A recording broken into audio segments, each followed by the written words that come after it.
here today with Randall Watkins, winemaker of Laurel Glen Vineyard. Randall, thanks for meeting with us today. Glad to be here, thank you. So, Randall, tell us a little bit about your background and how you ended up at Laurel Glen. The first time I walked the vineyard at Laurel Glen, I was 10 years old because my father was a home winemaker, and he and Patrick Campbell, the original winemaker for Laurel Glen, were good friends. So then got into the industry after taking over the hobby that my father had and worked my way up to assistant winemaker.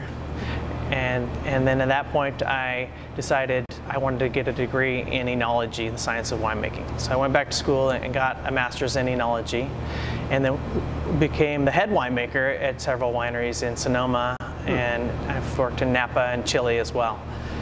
And kind of became a specialist in mountain Cabernet. And so when Patrick Campbell decided to sell Laurel Glen Vineyard, the new owner, Bettina Sichel, found me. And this was like coming full circle for me, coming back to the vineyard that I had been to when I was a boy and taking over the winemaking and the legacy of Laurel Glen Vineyard. The vineyard we source from is our estate vineyard on Sonoma Mountain. It's at 1,000 foot elevation, and we're making 2 wines each year. I'm making the Laurel Glen Vineyard, which is more of the age-worthy style that you described, and the counterpoint is our Cabernet Sauvignon that's a little bit softer and earlier released. So the Laurel Glen Vineyard has always been known as being one of the most age-worthy California Cabernets, somewhere between Bordeaux and California in terms of the ageability and the style of the wine.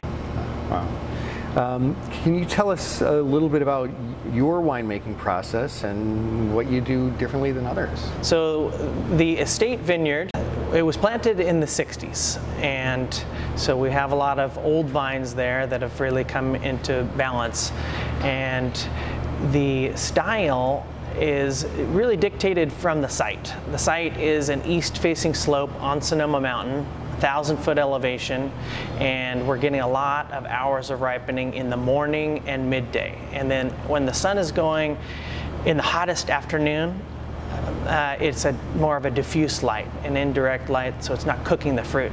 You're getting long hours of ripening and flavor development without pushing up the bricks, the sugar level, to the potential alcohol, having a very high alcohol. So our alcohols are very balanced.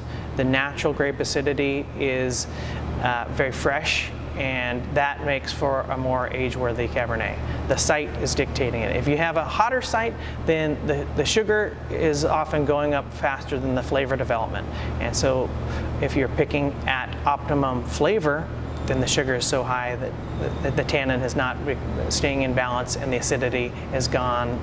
As sugar goes up, acidity goes down, so you don't have that balance that's natural from our site. A lot of art involved in mastering nature here, huh?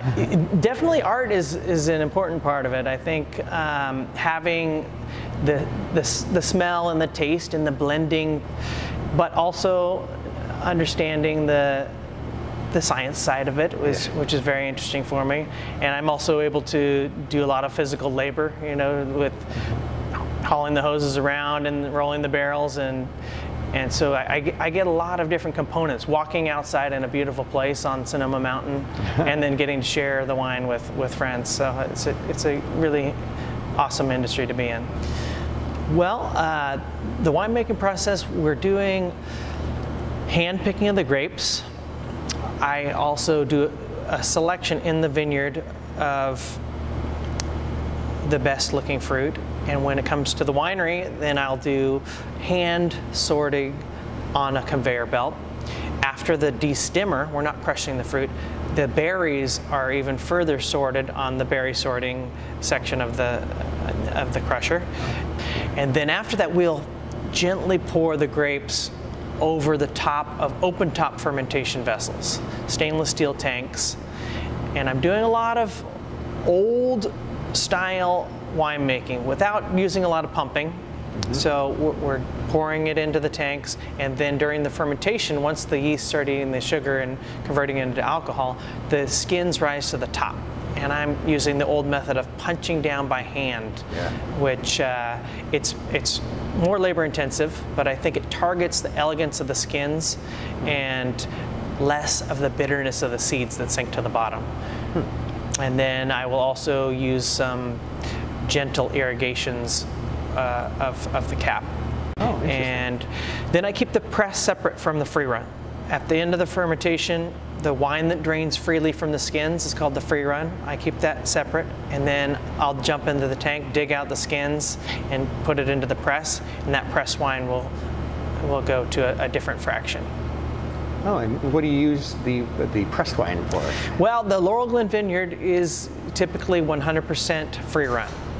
And then I will consider the press wine going into the Counterpoint, our other earlier drinking Cabernet, and sometimes I've sold some to other wineries. Oh, okay. Except for rosé, is it true that you produce only Cabernet, and if so, why? Well, on the mountain, big red grapes are thriving. It's too extreme of conditions for the delicate white grapes to grow at our site. And so Cabernet Sauvignon has had a long history of quality on Sonoma Mountain. In fact, the AVA of Sonoma Mountain was largely written around Laurel Glen Vineyard, historic vineyard, and another famed vineyard, Steiner, on Sonoma Mountain. And so we're a specialist. Cabernet Sauvignon does really well at our site, and that is what we've decided to make. The rosé came about where, because we don't have any white grapes, the owner asked me, can we make a rosé, which is a wine produced from red grapes that's not fermented on the skins, just like a white wine would be made. As soon as it arrives at the winery, we press off the skins, and very little skin contact time to produce a rosé.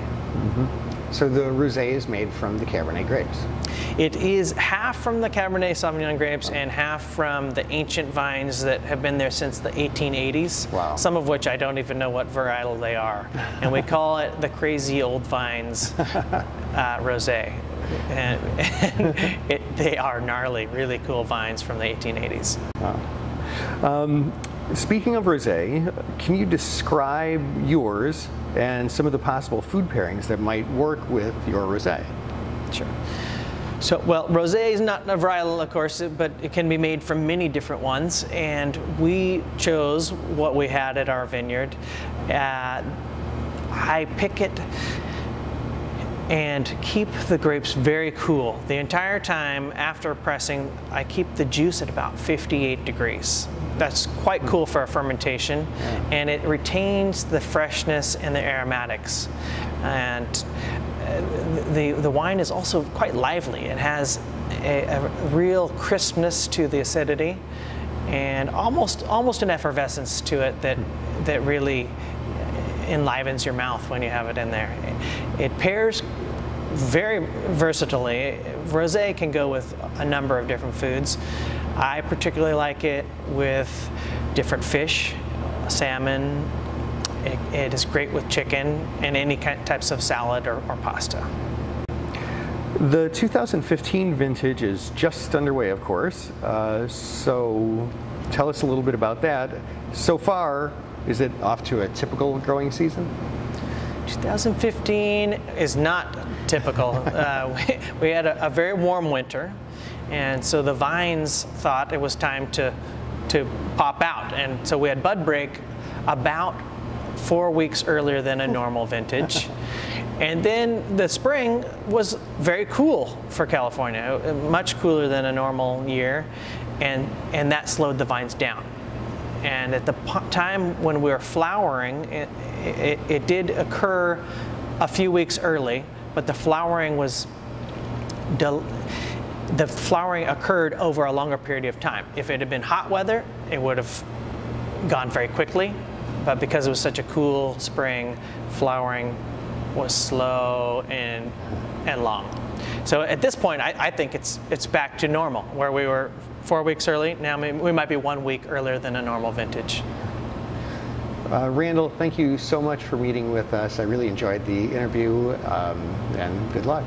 My pleasure. Thank you. And come visit us at our tasting room in Glen Ellen. Taste the Laurel Glen wines.